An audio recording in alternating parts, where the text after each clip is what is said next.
Di sini Mas Ipen ngeliat ada banyak kuntilanak yang lagi di atas pohon sambil goyangin kakinya. Itu adalah sosok yang terkenal dengan julukan Nyai Kembang. Ada penglihatan di atas. Sedikit lagi kita sampai di persimpangan triangulasi. Terus kenapa, Kang?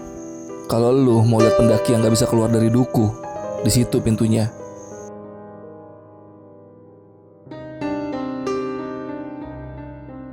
Halo buat teman-teman yang udah subscribe ataupun yang belum subscribe Lentera Malam. Biar teman-teman selalu dapat notifikasi setiap kali Lentera Malam update video baru, teman-teman bisa nyalain loncengnya seperti video di tengah ini nih. Pilih all atau semua. Jadi jangan lupa nyalain lonceng ya. Halo semuanya, kembali lagi di Lentera Malam bareng gue Jamal. Dan kali ini gue akan membawakan pengalaman dari seorang narasumber yang bernama Mas Ipen. Saat dia mendaki Gunung Merbabu bersama temannya. Dan kalian kalau pengen tanya-tanya tentang ceritanya, kalian bisa langsung aja nih ke akun IG-nya Mas Ipen sendiri. Akunnya itu ada di @ipenaljikra. Dan linknya gue taruh di deskripsi. Karena pengalaman dari Mas Ipen ini, menurut gue ini bener-bener pengalaman yang luar biasa nih. Tapi sekaligus juga menyedihkan. Bahkan Mas Ipen sendiri sampai masuk ke dalam desa gaib yang ada di Merbabu. Dan apakah yang terjadi ketika Mas Ipen ini masuk ke dalam desa gaib ini? Ya udahlah, tanpa basa-basi lagi, cerita horor dimulai.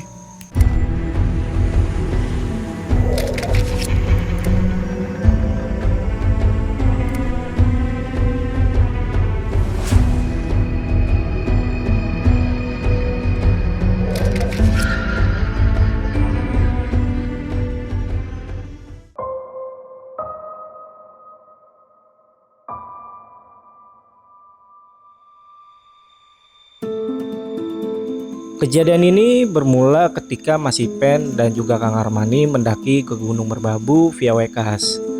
Mereka berdua pergi ke Gunung Merbabu dengan menggunakan motor. Kemudian mereka langsung menuju ke desa terakhir yang ada di sana, namanya Desa Andakan. Begitu sampai di sana, mereka langsung melakukan simaksi. Setelahnya, Mas Ipen dan Kang Armani ini langsung sholat maghrib. Dan setelah sholat maghrib, mereka berdua meminta izin sama sesepuh yang ada di sana. Bahkan mereka juga sempat ziarah ke makam desa tersebut, yang lokasinya itu ada di atas desa. Setelah izin dan ziarah, Mas Ipen dan Kang Armani juga nggak lupa untuk berdoa sebelum melakukan pendakian. Dan dimulailah pendakian di malam hari.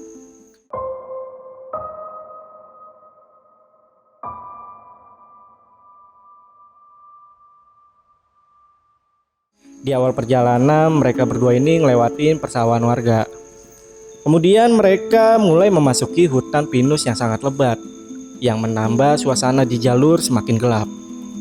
Singkat cerita, mereka langsung menuju ke pos 2 dan melewati pos 1. Nah, menurut info dari Mas Ipen, dulu di jalur via Wekas ini itu ada pos 1, tapi sekarang udah nggak ada lagi. Setelah sampai di pos 2 barulah mereka ini istirahat. Mereka ngopi dan sebat di situ sambil ngelurusin kaki. Karena mereka berdua udah mulai kelelahan setelah 3 jam perjalanan.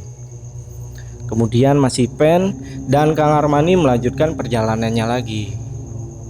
Sesampainya di persimpangan Gunung Kukusan di atas tugu perbatasan, mereka di situ ngerasa nih, kok hembusan angin di sini makin lama makin kenceng.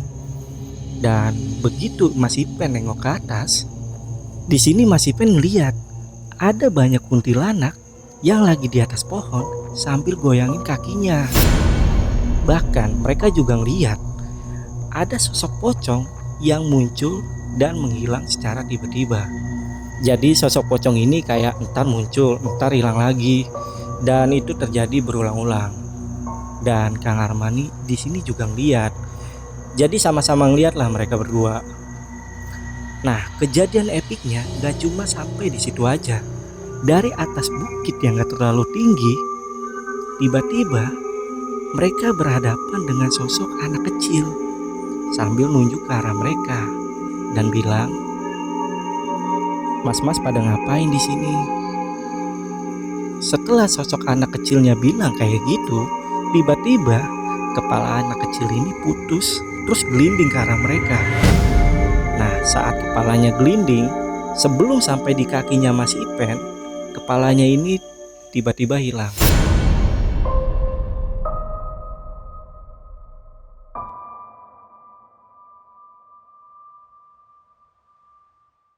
Tapi salutnya, saat kejadian teror tadi, Mas Ipen dan Kang Armani ini nggak panik.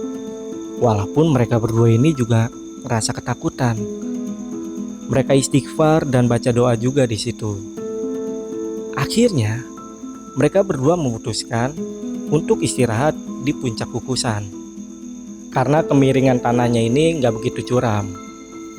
Mereka buka keril terus ngeluarin kompor, nesting dan perlengkapan lainnya. Kemudian mereka lanjut ngopi, ngerokok, terus nyemil buat balikin energi mereka. Di sini Mas Ipen masih kebayang-bayang nih sama kejadian sosok anak kecil yang tadi kepalanya gelinding.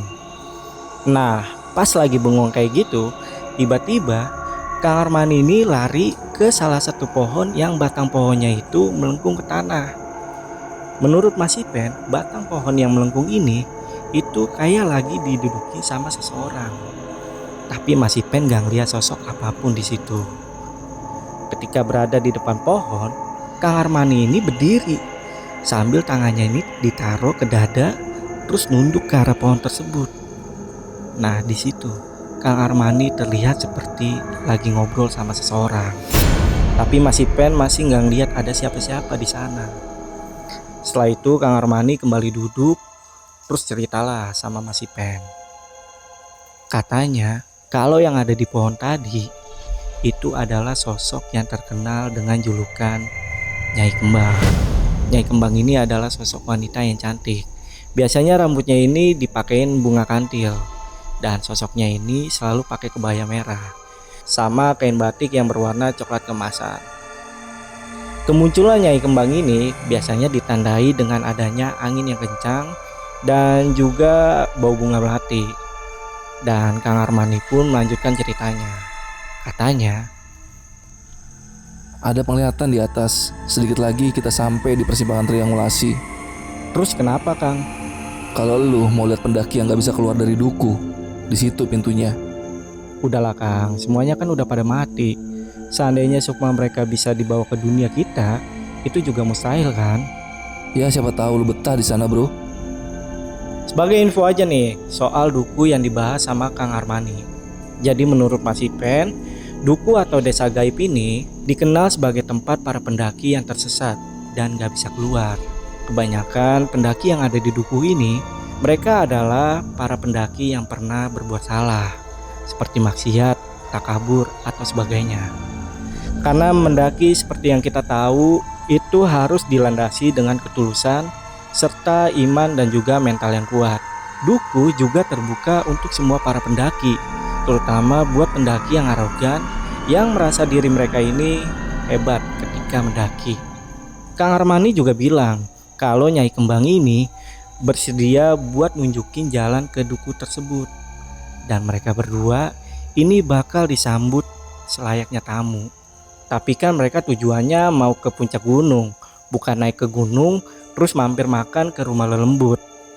Singkat cerita, mereka kemudian membereskan perlengkapan mereka untuk melanjutkan perjalanan lagi. Karena jalur yang mereka tempuh itu masih sangat panjang. Mereka ini masih harus menapaki simpang puncak triangulasi dan juga meniti jembatan setan sebelum sampai di puncak Keteng Songo.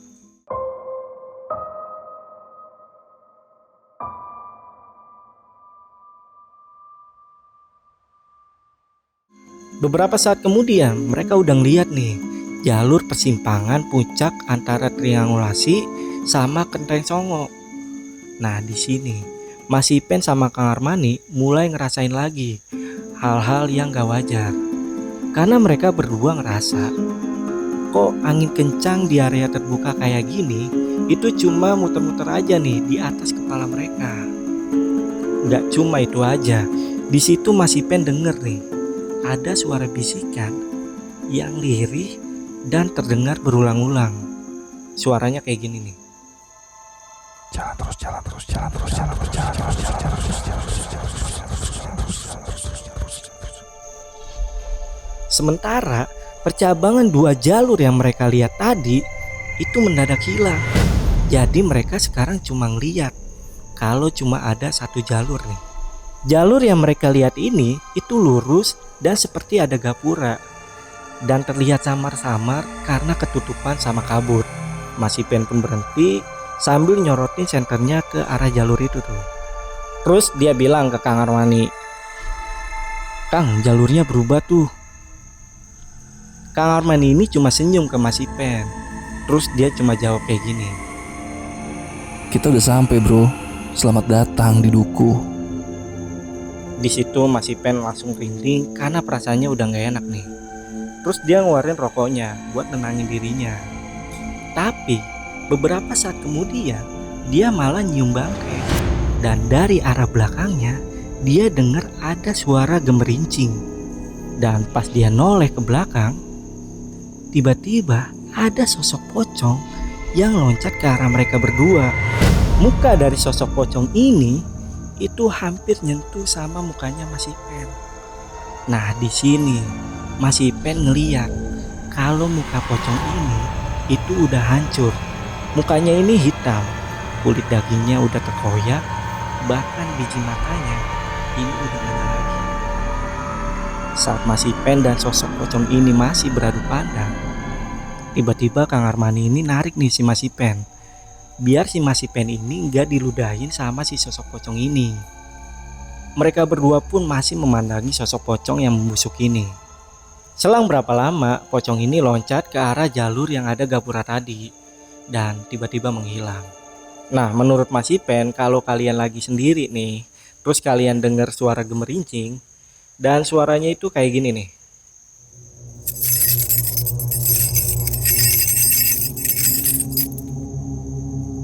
Nah, di situ berarti itu udah jelas kalau ada sosok pocong di sekitar kalian.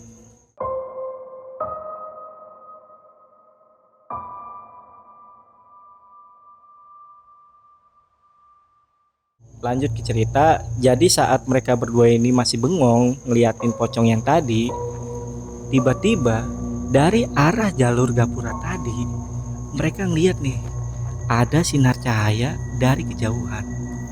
Dan di tengah-tengah sinar cahaya ini mereka melihat ada sosok laki-laki yang sedang jalan ke arah mereka. Semakin dekat sosok laki-laki ini berjalan, semakin redup juga cahayanya.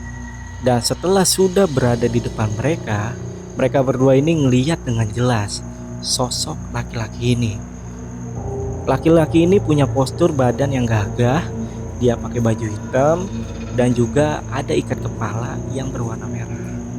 Wajahnya ganteng, rambutnya panjang, dan di sela bibirnya itu ada taring. Dan di situ dia bilang, "Saya Kami Tuo dari desa Duku Kembang. Kalian sudah ditunggu kedatangannya oleh Nyai. Mari Den, ikut saya saja." Ternyata laki-laki ini adalah salah satu penggawa dari desa Duku ini dan salah satu tetua lah jabatannya di bawah pimpinan Nyai Kembang.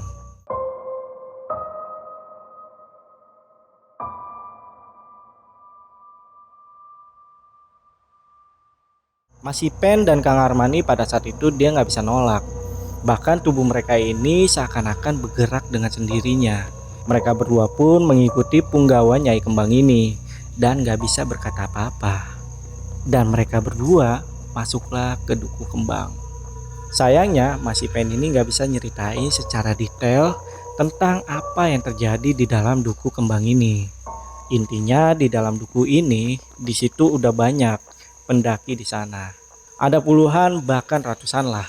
Dan di setiap rumah-rumah di desa gaib ini itu juga sudah pasti ada pendaki juga. Dan yang paling banyak para pendaki ini berkumpul di rumah Kami Tuo, si punggawa Nyai Kembang tadi.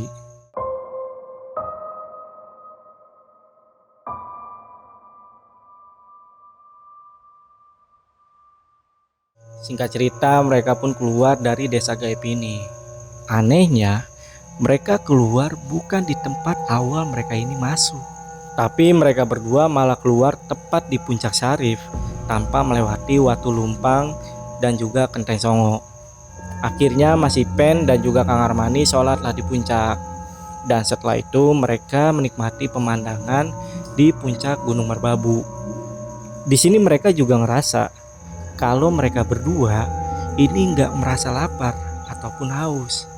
Dan pas bertemu sama pendaki lain, mereka pun nanya nih kalau hari ini itu hari apa. Pas pendaki ini ngasih tahu, mereka kaget karena mereka sudah 2 hari berada di Duku Kembang. Akhirnya mereka berdua memutuskan untuk turun. Mereka turun lewat jalur Selo. Dan sesampainya di Sabana 2, Mas Ipen dan juga Kang Armani ini berpisah. Karena waktu itu di Sabana ini lagi ada kabut. Akhirnya si Mas Ipen ini turun sendirian dengan membawa cerita dan sebuah rahasia.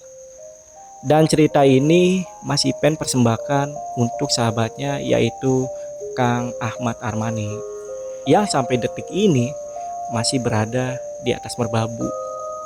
Dan Mas Ipen juga meminta bantuan kepada teman-teman untuk mengirimkan doa buat Kang Armani. Mas Ipen juga nggak bisa nih ceritain alasan kenapa Kang Armani ini memilih untuk tinggal di Merbabu. Karena itu adalah pesan dari Kang Armani yang harus dijaga untuk dirinya sendiri.